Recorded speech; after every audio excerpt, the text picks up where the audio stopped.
बिस्मिल्लाहिर्रहमानिर्रहीम। स्टूडेंट्स, अब हमारे पास क्वेश्चन नंबर 24 है। आप लोगों ने जी इक्वेशन फाइंड करनी है। स्टेटमेंट आप लोग देख लेंगे, find an equation of line through -5 7। तो आपके पास जो गिवन पॉइंट है वो आपके पास है -4 और 7 जनाब आपके पास गिवन पॉइंट है and parallel to the line, और ये लाइन के पैरेलल है।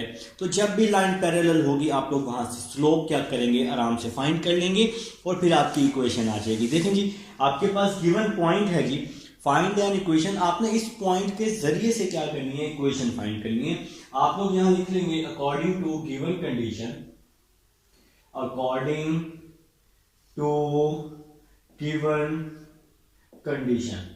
तो दी गई कंडीशन के मुताबिक अब देखिए आपके पास जो गिवन पॉइंट दिया हुआ है ना, इसको आप लोग नाम दे दें -4 और 7 का, बल्कि -4 और 7 तो पहले ही है। इसको आप लोग नाम दे दें ए का। तो ए है जी -4 और 7, और आपके पास एक पैरेलल लाइन गिवन है। इस पैरेलल लाइन को आप नाम दे दें L1 का या सिंपल L का। तो ये पैरेलल लाइन है आपके पास 2x - 7y + 4 is equal to 0। ये पैरेलल लाइन गिवन है, आपने इक्वेशन फाइंड करनी है। ठीक है, इक्वेशन ऑफ लाइन फाइंड करनी है। इक्वेशन ऑफ लाइन फाइंड करने के लिए हमें स्लोप चाहिए। तो हम लोग सबसे पहले यहां से स्लोप फाइंड कर लेते हैं। तो भाई स्लोप फाइंड करने का फार्मूला आप लोग पढ़ चुके हैं। स्लोप फाइंड करने का फार्मूला आप लोग पढ़ चुके हैं, m = -a/b। तो स्लोप को आप लोग रिप्रेजेंट करते हैं m के साथ। ठीक है जी, आपको पता है x के साथ जो वैल्यू होती है वो a की होती है। तो x के साथ यहाँ 2 है, तो a की वैल्यू 2 है हमारे पास। और y के साथ जो वैल्यू होती है वो b की होती है। तो y की वैल्यू -7, तो मतलब यहाँ पर b की वैल्यू है -7। तो माइनस से माइनस कैंसिल हो जाएगा, m = 2/7 आ जाएगा। तो ये मेरे भाई प्यारे भाई स्लोप आ चुका है। अब हम लोगों ने क्या करनी है, इक्वेशन फाइंड करनी है। तो इक्वेशन फाइंड करने का फार्मूला आप लोग पढ़ चुके हैं, इक्वेशन ऑफ लाइन का y - y1 m × x - x1। तो ये इक्वेशन फाइंड करने का फार्मूला है y माइनस, तो ये पॉइंट x1 है, ये पॉइंट y1 है। तो y1 की वैल्यू है 7, y1 की जगह 7, m = 2/7। तो m की जगह 2/7, यहां पे आ जाएगा x माइनस, ये वैल्यू x1 की है तो x1 की वैल्यू आ जाएगी -4। तो भाई ये x1 है और ये y1 है। तो मैंने यहाँ पे पुट कर दिया इस पूरे फार्मूले में x1 और y1 को। नेक्स्ट चलते हैं, 7 यहाँ डिवाइड हो रहा है, यहाँ आके क्या हो जाएगा, मल्टीप्लाई हो जाएगा। तो हम लोग इसको अब हम लोग क्या कर देते हैं, मल्टीप्लाई कर देते हैं। 7 को यहाँ मल्टीप्लाई किया, 7y - 7 = 2x + 4 माइनस, और ये माइनस तो +4 आ जाएगा। 7 को मल्टीप्लाई किया, 7y 7 7 = 49, 2x 2 4 = 8 हो जाएगा। ठीक है, 0 = 2x + 8 + 7y है, इस साइड पे आके -7y हो जाएगा। -49 है, इस साइड पे आके +49 हो जाएगा। तो इन दोनों वैल्यूज को मैं इस साइड पे ले आया हूं।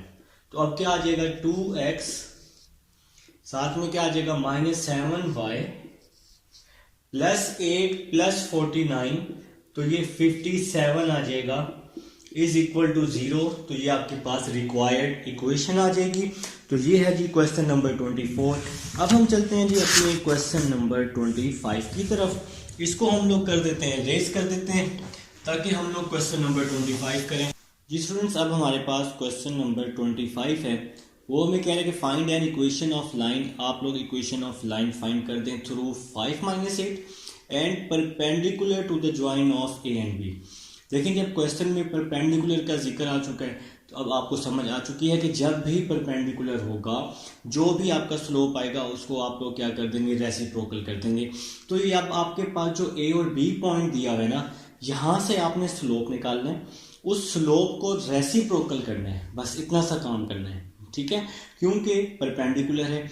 इसके बाद जो पॉइंट है 5 - 8, इस पॉइंट पे आप लोगों ने क्या कर लेनी है, इक्वेशन फाइंड कर लेनी है।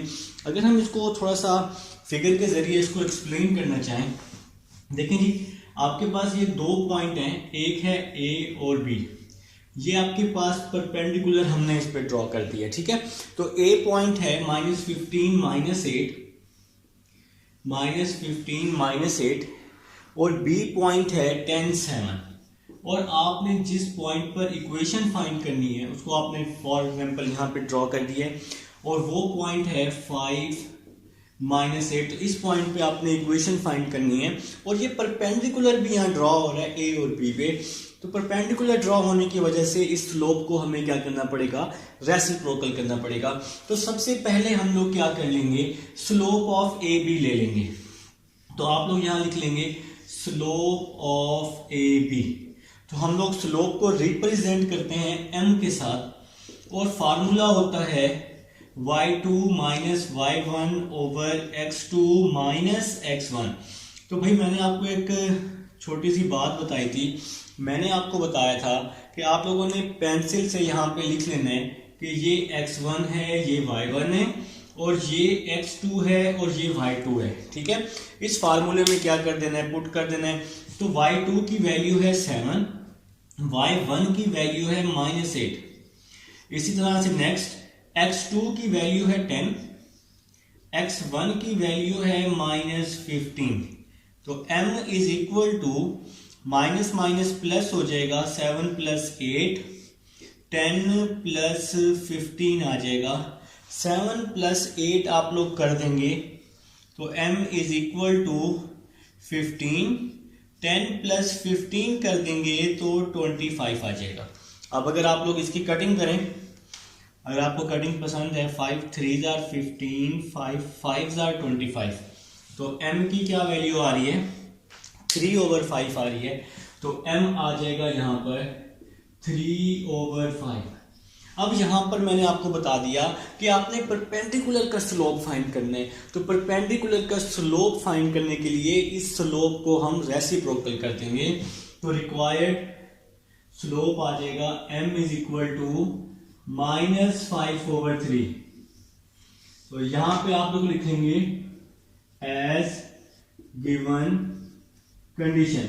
तो जैसे कि गिवन कंडीशन में आपके पास है, चेक करने वाले को समझ आ जाएगी कि ये स्लोप परपेंडिकुलर है, जिसकी वजह से हमने इसको रेसिप्रोकल कर लिया है। अगर +3/5 है तो इसको -5/3 कर लेंगे। अब आपने इक्वेशन फाइंड करनी है इस पॉइंट के जरिए से, इस पॉइंट से जो पास हो रही है यहाँ से इक्वेशन फाइंड करनी है। तो आपने फार्मूला याद कर लिया है, y - y1 m × x - x1। तो आपको पता है कि ये पॉइंट x1 है, ये पॉइंट y1 है, यहाँ से तो हमने स्लोप निकालना था। तो ये x1 ये y1 यहाँ पुट कर देंगे। तो y - y1 की वैल्यू -8, m की वैल्यू 5/3, x - x1 की वैल्यू 5 आ जाएगी। तो इस पॉइंट पे आपने इक्वेशन फाइंड करनी थी। ये x1 पॉइंट है और ये वाला y1 पॉइंट है। अब जी माइनस और माइनस क्या हो जाएगा, प्लस हो जाएगा, y + 8, 3 यहाँ डिवाइड हो रहा है, यहाँ के मल्टीप्लाई हो जाएगा, इज इक्वल टू -5, x - 5 बच जाएगा, ठीक है। 3 को मल्टीप्लाई कर देते हैं, 3y, 3 8 = 24, -5 को किया -5x, 5 5 = 25 हो जाएगा। -5x इस साइड पे आके +5x हो जाएगा, साथ में आ जाएगा +3y +24, +25 है, इस साइड पे आके -25 हो जाएगा। तो 5x +3y +24 -25 -1 आ जाएगा। तो ये आपका आंसर आ जाएगा। उम्मीद है जी आप लोगों को समझ आई है। तो ये था जी आपके पास क्वेश्चन नंबर 25 था। अब हम चलेंगे अपने क्वेश्चन नंबर 26 की तरफ चलेंगे। तो 25 आपके पास आ चुका है, एक एक पार्ट मैंने आपको करवा दी है। उम्मीद है जी आप लोग मेरे साथ साथ कर रहे हैं और मेरे से पूछ भी रहे हैं, ठीक है। तो अब हम लोग चलते हैं जी अपने नेक्स्ट क्वेश्चन नंबर 26 की तरफ। इसको हम लोग कर देते हैं, रेस कर देते हैं, ताकि हम लोग अपना क्वेश्चन नंबर 26 कर सकें। भाई आप लोग वीडियो को चाहें तो थोड़ा सा स्किप करके आगे आ सकते हैं, तो आपको 26 मिल जाएगा वहां से। चलिए जी क्वेश्चन नंबर 26 की तरफ चलते हैं। वो हमें कह रहे हैं find equation of two parallel line perpendicular to this line. तो लाइन है 2x - y + 3 = 0। परपेंडिकुलर का जिक्र आ गया है, तो जो भी स्लोप आएगा इस लाइन से उसका रेसिप्रोकल कर देंगे। तो आपके पास क्वेश्चन नंबर 26 है, आपके पास गिवन लाइन है, आपके पास लाइन दी हुई है। सॉल्व करना स्टार्ट कर रहे हैं। 2x - y + 3 = 0। अगर आप इस लाइन का स्लोप फाइंड करें, m = -a/b फार्मूला होता है ना, तो m -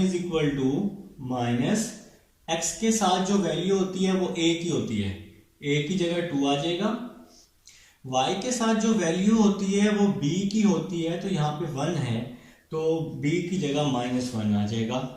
m = माइनस से माइनस कट जाएगा, m = 2 आ जाएगा। ठीक है जी, तो हमने स्लोप फाइंड कर लिया। अब यहाँ पर उसने जिक्र किया हुआ है परपेंडिकुलर का, तो according to given condition,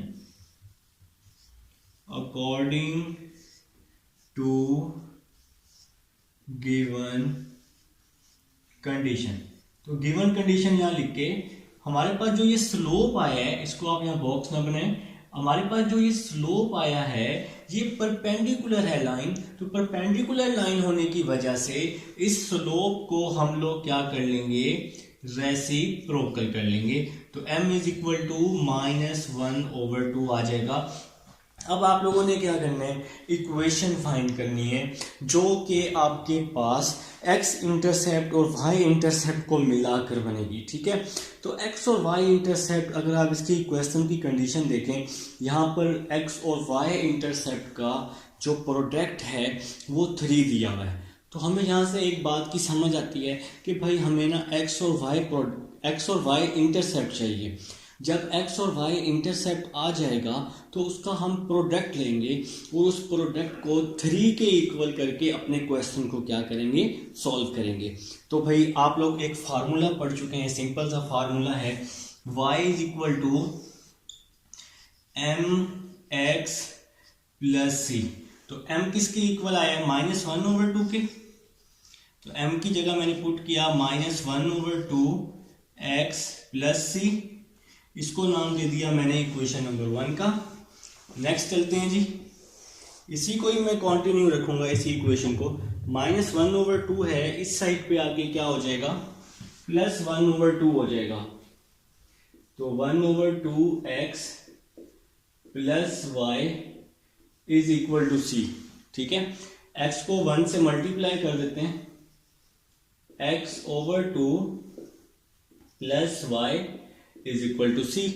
c को यहां डिवाइड कर देते हैं, x/2c + y/2c = 1।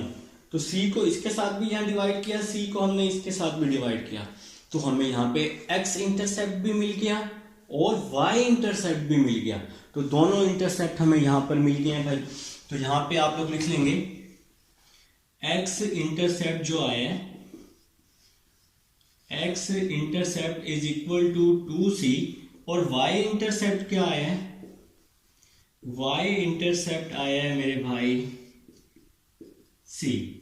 तो भाई ये यहाँ पे 2 नहीं है, यहाँ पे c है, c यहाँ भी डिवाइड होगा, c यहाँ भी डिवाइड होगा। ठीक है, तो भाई x इंटरसेप्ट क्या आया है, 2c आया है, और y इंटरसेप्ट क्या आया है, c आया है। अब क्वेश्चन की कंडीशन को देखो, वो कह रहे हैं कि x और y इंटरसेप्ट का प्रोडक्ट लेना है।